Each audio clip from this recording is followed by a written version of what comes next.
estadunidense de um modo geral e na comunidade jurídica de um modo especial.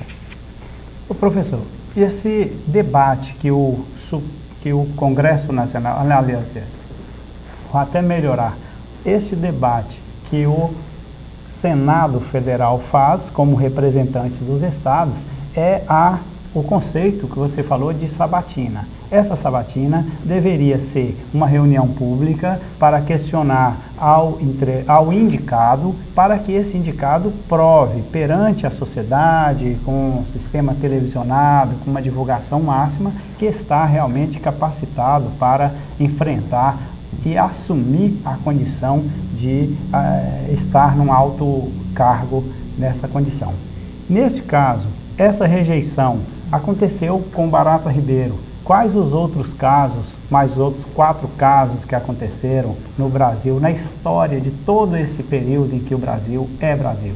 Há 2 generais, o general Inocêncio Galvão de Queiroz e o general Antônio Seve Navarro.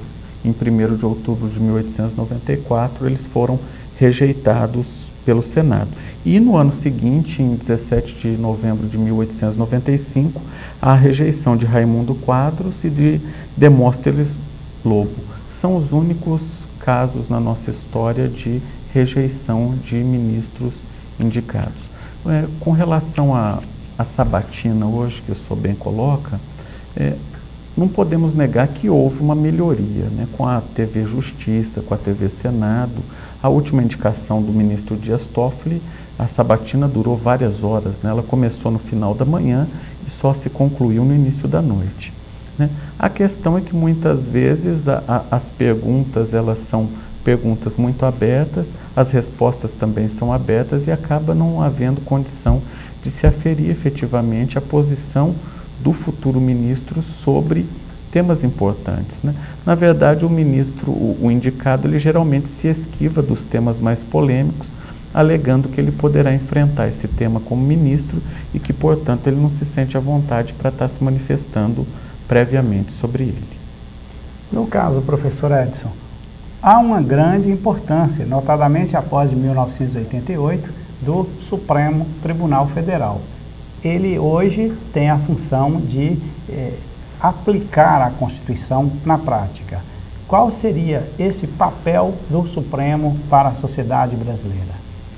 O Supremo, então, ele tem como função precípua, prevista no artigo 102 da Constituição, a guarda da Constituição. Ele é o grande guardião da Constituição. A Constituição é a lei suprema do país e compete ao Supremo guardar a Constituição, proteger a Constituição de qualquer afronta que ela possa eventualmente sofrer. O Supremo está passando por um redesenho. Ele tem deixado, e principalmente isso vem de 2004 para cá, a partir de mecanismos novos como a repercussão geral, como a súmula vinculante, o Supremo quer deixar de julgar casos que são mais banais e passar a se dedicar aos grandes temas nacionais. Então hoje, vamos pegar um exemplo recente. A lei seca, a famosa lei seca, quando ela é promulgada, na mesma semana já havia uma ação direta de inconstitucionalidade no Supremo discutindo a compatibilidade dessa nova lei com os valores albergados na Constituição.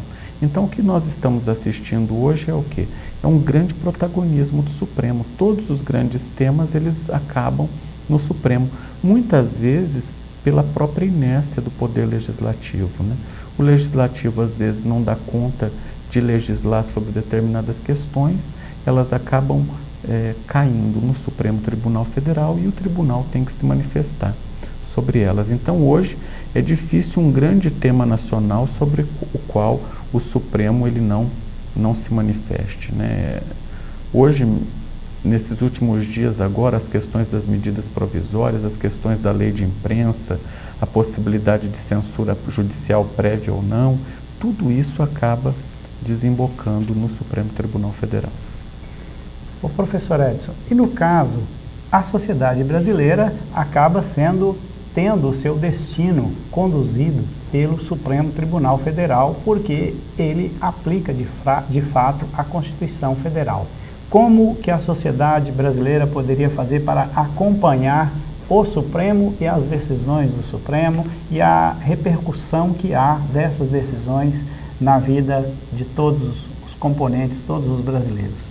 Hoje está havendo no direito brasileiro um fenômeno que um jurista alemão chamado Peter Heberle chama de uma sociedade aberta dos intérpretes da Constituição. A própria TV Justiça hoje possibilita ao cidadão, de um modo geral, acompanhar um pouco mais de perto as decisões do Supremo. É claro que a linguagem às vezes é técnica, os votos são muito longos, mas a própria TV Justiça tem tentado sintetizar os debates, colocar mediadores intermediando o discurso dos ministros. E um ponto que eu considero ainda mais relevante hoje é a possibilidade de audiências públicas, né? Então, os grandes temas que o Supremo tem debatido, ele tem chamado audiências públicas nos quais os diferentes segmentos da sociedade são chamados a trazer colaborações para o Supremo. Então, nós tivemos, no caso da pesquisa com células-tronco embrionária, a primeira audiência pública da história do Supremo Tribunal Federal. Tivemos mais recentemente audiência pública para discutir a questão debatida na arguição de descumprimento de preceito fundamental 54, que trata do aborto do feto anencéfalo, da possibilidade de aborto do feto com anencefalia. Nós tivemos agora uma audiência pública muito interessante para debater a aplicação do direito fundamental à saúde no Brasil, ouvindo os diferentes segmentos da sociedade. Então, o que eu tenho percebido é uma abertura do Supremo Tribunal Federal para as demandas sociais, seja por meio das audiências públicas, seja por meio de uma figura que hoje existe no controle de constitucionalidade, chamada amicus curiae, o amigo da corte, alguém que tem informações para prestar e com isso auxiliar o tribunal nas suas decisões. Nós temos a própria ampliação dos rolos de legitimados a impetrarem ações de inconstitucionalidade no Supremo Tribunal Federal, né? Então, sob a Constituição de 1967, com a emenda de 69, apenas o Procurador-Geral da República podia levar demandas diretamente ao Supremo.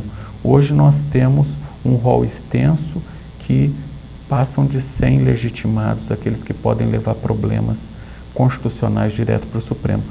Isso tudo gera uma participação social maior nas decisões do tribunal. Professor Edson, em rápidas palavras, existe uma proposta de emenda constitucional fazendo uma possível alteração na composição do Supremo. Quais seriam esses principais pontos, os principais pontos? Nós temos em tramitação hoje na Câmara dos Deputados a PEC, proposta de emenda constitucional número 342 de 2009, de autoria do deputado maranhense Flávio Dino, do PCdoB do Maranhão. Nessa proposta, o ministro propõe o quê? O deputado propõe o quê? Que os ministros tenham um mandato fixo de 11 anos, uma média semelhante à das cortes europeias, que varia de 10 a 12 anos, né? Então, hoje um ministro pode entrar, como agora o caso do ministro Dias Toffoli, que entrou com 41 anos e pode ficar quase 30 anos no Supremo Tribunal Federal.